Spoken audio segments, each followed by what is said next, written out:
வணக்கம் நண்பர்களே, ராஜு சிவன் தமிழ் சேனலுக்கு உங்களை நான் இன்று அன்புடன் வரவேற்கிறேன். இன்றைக்கு நம்ம பார்க்க போகும் சேனலில் இருக்கிற தலைப்பு என்னன்னா, உங்கள் கணவர் உங்களுக்கு வசியமாக வேண்டுமா? தினந்தோறும் உங்கள் தாலி கயிறில் அல்லது மாங்கல்யத்தில் இதை தடவி பாருங்கள். கட்டாயமாக உங்கள் கணவர் உங்ககிட்ட வசியமாவார். அது என்னன்றதை நம்ம விரிவாக இந்த வீடியோக்குள்ளே பார்ப்போம். அதுக்கு முன்னால் நீங்கள் என் சேனலை சப்ஸ்கிரைப் பண்ணாமல் இருந்திருந்தீங்கன்னா சேனலை சப்ஸ்கிரைப் பண்ணிக்கோங்க. இப்போல்லாம் பார்த்திங்கன்னா நிறைய பேர் தாலி கயிறு ஒன்று சில பேர் கயிறில் மாட்டியிருப்பாங்க, சில பேர் செயினில் மாட்டியிருப்பாங்க. அப்படியே செயினில் மாட்டியிருந்தால் கூட, தங்க செயினில் மாட்டியிருந்தால் கூட அடியில் கீழே சில பேர் கயிறு வச்சு அதில் மாங்கல்யம் அந்த மற்ற உருவுக்கள் எல்லாம் போட்டு கோத்து வச்சுருப்பாங்க. ஆனால் சில பேர் என்ன பண்ணுவாங்க, அந்த கடைசியில் இருக்கிற அந்த கயிறை கூட போட விருப்பம் இல்லாமல் அவங்க என்ன செய்வாங்க, அதுலேயும் ஒரு கோல்டு செயின் வாங்கி கனெக்ட் பண்ணி அதில் மாங்கல்யத்தையும் அந்த உருக்களெல்லாம் போட்டு சேர்த்து வச்சுருப்பாங்க. அந்த மாதிரி இருக்காங்க. சில பேர் வசதி இல்லாதவங்க மொத்தமே தாலி கயிறே வச்சுருப்பாங்க. சில பேர் வீட்டில் பழக்கம் கூட இருக்கும், அதாவது அவங்களுக்கு தங்க செயினில் போடக்கூடாது, கயிறு தான் போடணுன்ற மாதிரி அவங்க குடும்ப பாரம்பரியத்தில் இது மாதிரி வந்திருக்கும்.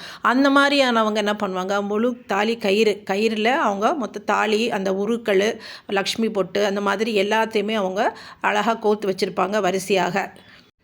பல பெண்கள் அப்படின்னு சொல்லலாம், அவங்க எல்லாருமே என்ன கேட்குறாங்கன்னா, அதாவது நான் தினம் வீட்டில் பூஜை நல்லபடியாக பண்ணுறேன், அதே மாதிரி விளக்கு ஏற்றுறேன், கோயில்களுக்கு போகிறேன், தான தர்மங்கள் பண்ணுறேன், கணவரை ரொம்ப அன்பாக நல்லா பார்த்துக்கிறேன், அவருக்கு சாப்பாடெல்லாம் கரெக்டாக கொடுக்குறேன், அவருக்கு உண்டான பணிவிடைகள் எல்லாம் நான் செய்கிறேன். ஆனால் அப்படி இருந்தும் கூட என் கணவர் என்கிட்ட அன்பாகவே இருக்க மாட்டேங்கிறாரு, பாசமாகவே இருக்க மாட்டேன்றாருன்னு சொல்லி ரொம்ப புலம்பி தள்ளுவாங்க. அவங்க நினைப்பாங்க சில சமயம், நமக்கு என்ன கஷ்டம் இந்த மாதிரி வருது, எதனால் இந்த கஷ்டம் நமக்கு, நம்ம போன பிறவியில் ஏதாவது பாவம் பண்ணியிருப்போமா, அந்த கர்மா நம்மளை பின்தொடருதா, அதனால தான் நம்ம கணவர் நம்மக்கிட்ட அன்பாக இல்லையா, பாசமாக இல்லையா நினச்சி வருந்துகிற பெண்கள் நிறைய பேர் அது மாதிரி புலம்பி தள்ளுவாங்க. எதை தின்னா பித்தம் தீருன்ற மாதிரி என்ன பண்ணால் கணவர் நம்மக்கிட்ட அன்பாக இருப்பார், பாசமாக இருப்பார், ஏன் இந்த மாதிரி நடந்துக்கிறாரு, நம்ம நம்ம வீட்டு அம்மா அப்பாவெல்லாம் விட்டுட்டு நம்ம ஒரு கல்யாணம் பண்ணிக்கிட்டு கணவனுடைய வீடு தான் தன் வீடுன்னு நினைத்து நம்ம அந்த வீட்டில் இருந்து ஒரு குடும்ப தலைவியாக இருந்து நம்ம எல்லா பணிவிடைகளையும் செஞ்சு எல்லா கடமைகளும் செஞ்சு பிள்ளைகளை பெற்று அந்த பசங்களை பார்த்து எல்லாமே நம்ம செய்கிறோம். ஆனாலும் நம்ம கணவர் நம்ம மேலே ஒரு துளி கூட ஒரு அன்போ பாசமோ இல்லாமல் இருப்பார். நம்ம சொல்கிற பேச்சு கூட அவர் எதுவும் கேட்க மாட்டார், அவர் சொல்கிறது தான் சரின்னு சொல்வார். ஆனால் சில வீட்டில் பார்த்திங்கன்னா அந்த கணவர் மனைவி பேச்சை தட்டாமல் இருப்பார். அந்த அம்மா என்ன சொன்னாலும், அவங்க மனைவி என்ன சொன்னாலும் அவர் கேட்பார். அப்போ சில பேருக்கு சொல்லுவாங்க, என்ன பேசிப்பாங்கன்னா, அந்த அம்மா தலையணை மந்திரம் போட்டு வச்சுருக்கு, போட்டு அந்த அம்மா அவர் கைக்குள்ளே வச்சுருக்கு, அதனால தான் அந்த கணவர் அந்த அம்மா என்ன சொல்லுதோ கேட்குறாரு, அவர் அந்த அம்மா பேச்சை மீற மாட்டேங்கிறாரு, எது சொன்னாலும் செய்கிறாரு அப்படின்ற மாதிரி ஒரு கருத்து ஒன்று இருக்குது எல்லாருக்கு இடையிலையும்.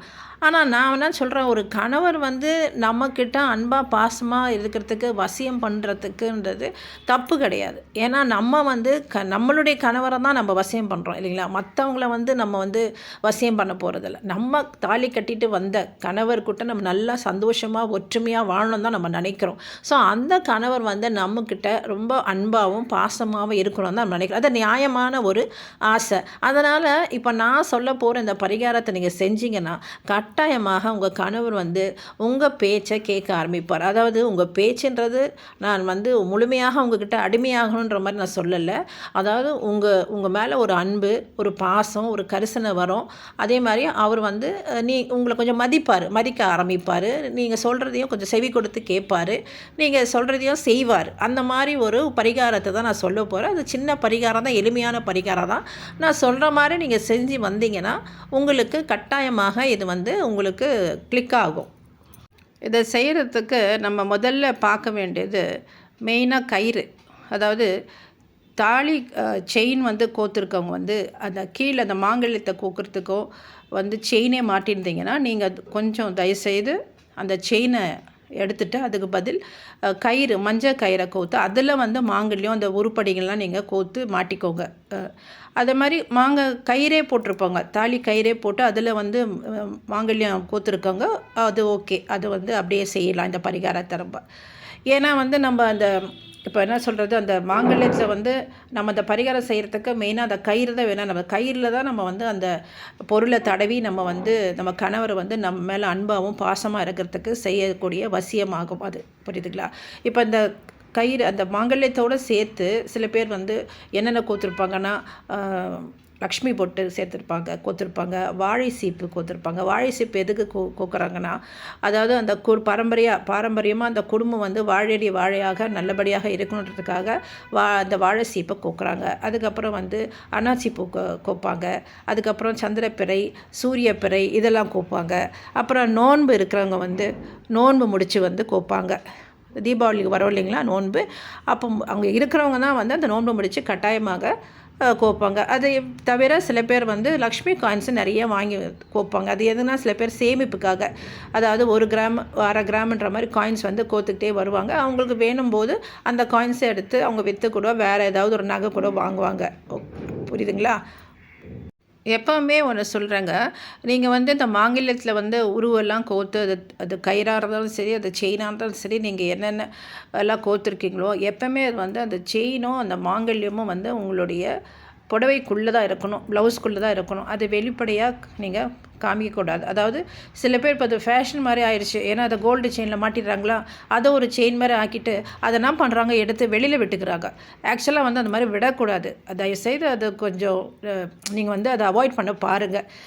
எப்போவுமே நம்ம ஆங்கிலத்தை யாருமே பார்க்காத மாதிரி உள்ளதாக வச்சுக்கணும். நம்ம கோயிலில் கூட கவனிச்சிங்கன்னா ஐயர் வந்து நமக்கு மஞ்சள் குங்குமம்லாம் கொடுத்தாங்கன்னா பெண்கள் என்ன பண்ணுவாங்க, அந்த பக்கம் திரும்பிக்கிட்டு பின்பக்கமாக திரும்பி தான் மாங்கல்யத்தில் மஞ்சளும் குங்குமம் வைப்பாங்க.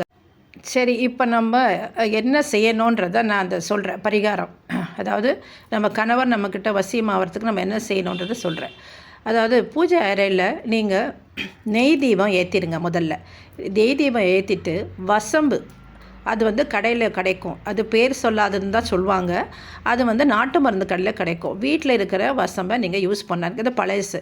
நீங்கள் நாட்டு மருந்து கடையில் புதுசாக போய் வசம்பு வாங்கி வந்துடுங்க.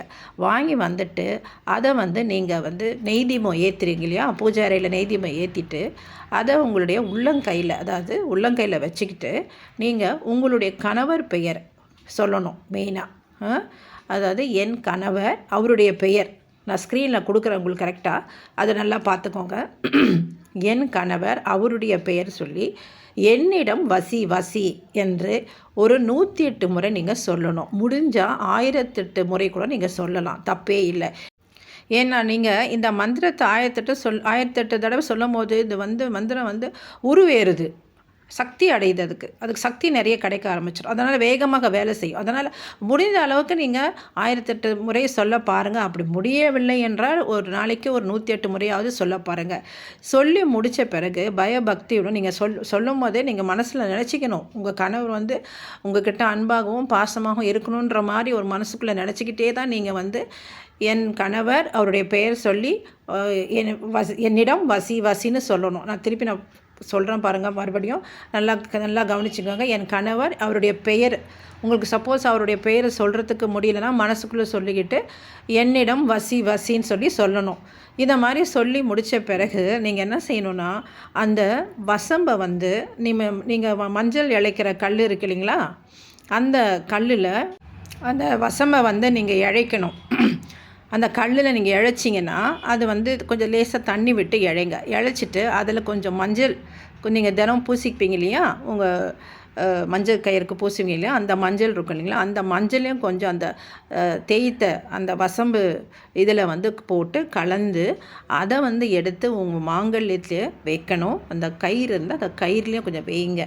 வச்சுட்டு குங்குமம், ஏதாவது ஒரு நல்ல கோயிலுக்கு போயிட்டு வந்து உங்களுக்கு அந்த குங்குமம், எப்பவுமே நம்ம வீட்டில் எல்லா பெண்களும் அதை தான் செய்வாங்க. பல கோயிலுக்கு போயிட்டு வருவாங்க, அந்த குங்குமம் வாங்கிட்டு வந்து வீட்டில் இருக்கிற அந்த குங்கும சிமிழில் போட்டு வச்சுப்பாங்க. ஏன்னா தினம் குங்குமம் வைக்கிறாங்க இல்லைங்களா, அதனால் அந்த குங்குமத்தை நீங்கள் யூஸ் பண்ணிக்கலாம்.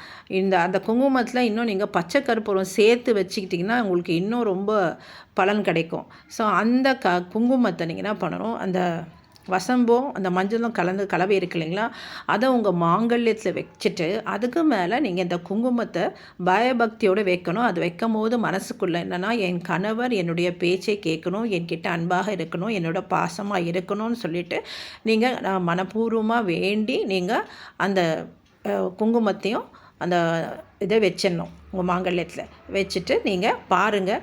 கட்டாயமாக உங்களுக்கு ஒரு நல்ல ஒரு ரிசல்ட் கிடைக்கும். நீங்கள் செய்து பாருங்கள் அன்பர்களே. இத்துடன் நான் இந்த பதிவை முடித்துக்கொள்கிறேன். இந்த பதிவு உங்களுக்கு பிடித்திருந்தால் லைக் பண்ணுங்கள், சப்ஸ்கிரைப் பண்ணுங்கள், ஷேர் பண்ணுங்கள், கமெண்ட் பண்ணுங்கள். மீண்டும் ஒரு நல்ல வீடியோவுடன் நான் உங்களை சந்திக்கிறேன். நன்றி, வணக்கம்.